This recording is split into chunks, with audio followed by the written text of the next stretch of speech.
এখন আমরা একটি গুরুত্বপূর্ণ গাণিতিক সমস্যার সমাধান নিয়ে আলোচনা করব, যেটি 18তম বিসিএস সিকিউরিটি প্রিন্টিং প্রেসের সহকারী ব্যবস্থাপক 2023 এর নিয়োগ পরীক্ষায় এসেছিল।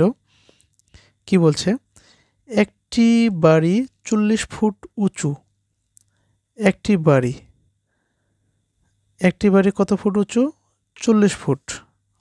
অর্থাৎ এখানে আমরা ধরে নিলাম এটা একটা কি, এটা একটা বাড়ি, ঠিক আছে?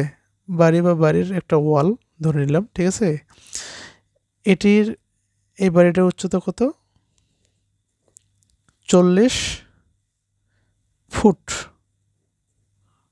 40 ফুট, ঠিক আছে? একটি মইয়ের তলদেশে মাটিতে বাড়ির দেওয়াল হতে 9 ফুট দূরে রাখা হয়েছে। অর্থাৎ এই যে একটা বাড়ির একটা ওয়াল হতে 9 ফুট দূরে, হ্যাঁ, একটা মুইয়ের তলদেশ রাখা হয়েছে। অর্থাৎ একটা মুইয়ের একটা প্রান্ত এখানে রাখা হয়েছে। এখন বলছে উপরে এই যে আরেকটা যে প্রান্ত রয়েছে, এই প্রান্তটি, হ্যাঁ, উপরে কি মুইটি বাড়ির ছাদ শুয়ে আছে। অর্থাৎ এরকম, এটা হচ্ছে কি, এটা হচ্ছে মই, ঠিক আছে? মইয়ের একটি প্রান্ত এই যে বাড়ির, হ্যাঁ, বাড়ির দেওয়াল হতে, এই যে বাড়ির দেওয়াল হতে 9 ফুট দূরে রাখা হয়েছে। এবং অন্য একটা প্রান্ত এই যে বাড়ির কি, এই যে আরেকটি যে প্রান্ত মইয়ের, হ্যাঁ, এটা বাড়ির ছাদ শুয়ে আছে। এখন বলছে মইটি কত ফুট লম্বা। এই যে মইটি কত ফুট লম্বা এটা নির্ণয় করতে হবে।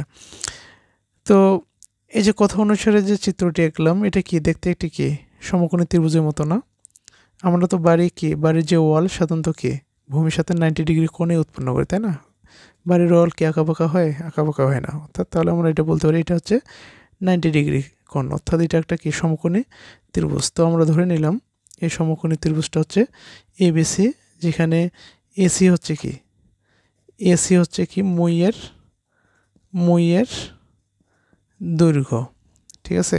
দৈর্ঘ্য ভা লম্বা, মইটা কত লম্বা সেটা হচ্ছে কি এসি। আর এখানে এই যে বাড়ির উচ্চতা তো দেওয়া রয়েছে 40 ফুট এবি। আবার এখানে তো বিসি দেওয়া রয়েছে, তাই না? বিসি দেওয়া রয়েছে কত? 9 ফুট।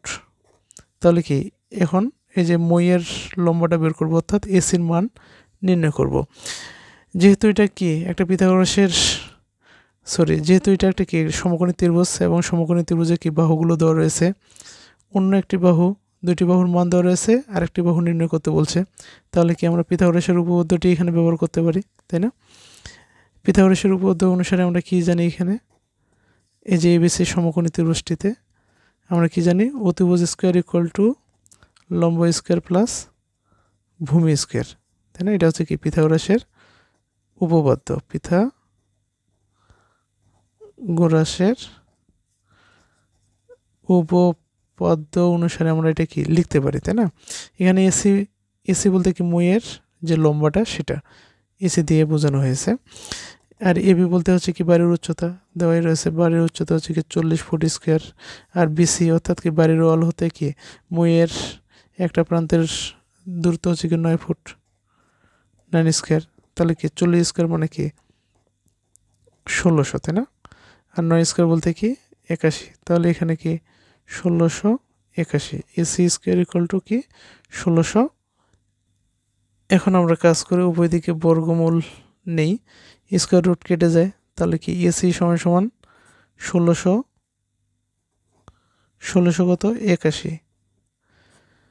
যদি আমরা 1681 বর্গমূল হচ্ছে 41, 1681 বর্গমূল হচ্ছে কত 41। কেননা এই 41 যদি আমরা বর্গ করি, এটাকে কি 1681 কে লেখা যায় কীভাবে, 41 উপর স্কোয়ার লেখা যায়। তাহলে স্কোয়ার রুট কেটে যায়, অর্থাৎ কি এসি সমান 41 ফুট। তাহলে এই যে মইটির দৈর্ঘ্য হচ্ছে কত 41 ফুট। আচ্ছা, এই যে 1681 বর্গমূল যে 41 আমরা যদি 41 এর বর্গ নির্ণয় করি কি 41 গুণন 41 তাহলে আমরা দেখি 1 4 4 কে 4 4 চৌক কত 16 তার মানে কি 1 8 16 আমরা পেয়ে গেলাম তাই না অর্থাৎ কি 41 এর স্কয়ার মানে কি 1681 পেয়ে গেলাম তাহলে আমরা এখান থেকে কি মইটি কত লম্বা সেটা আমরা পেয়ে গেলাম এই ধরনের গাণিতিক সমস্যা যদি এসে থাকে পরীক্ষায় তাহলে আপনারা যেটা করবেন প্রথমে গাণিতিক সমস্যাটি ভালোমতো পড়বেন এবং গাণিতিক সমস্যাটির কথা অনুসারে আপনারা চিত্র আঁকবেন চিত্র আঁকলে পিথাগোরাসের সূত্রটি বসালে আপনারা কি সহজেই নির্ণয় করতে পারবেন তাহলে এই গাণিতিক সমস্যাটির উত্তর হচ্ছে কত খ আশা করি বুঝতে পেরেছেন যদি বুঝতে না পারেন কমেন্টে জানাবেন আমি আবার বুঝিয়ে দেব আর এই ভিডিওগুলো যদি ভালো লেগে থাকে অবশ্যই ইউটিউব থেকে বিবি ম্যাথ একাডেমি ইউটিউব চ্যানেলটি সাবস্ক্রাইব করে দেবেন এবং ফেসবুকে বিবি ম্যাথ একাডেমি পেজটি ফলো করে রাখবেন লাইক কমেন্ট শেয়ার করবেন ধন্যবাদ সবাইকে আপনারা সবাই বিবি ম্যাথ একাডেমির পাশে থাকবেন বিবি ম্যাথ একাডেমি অবশ্যই ভালো কিছু দিবে এটা আশা রাখছি ধন্যবাদ সবাইকে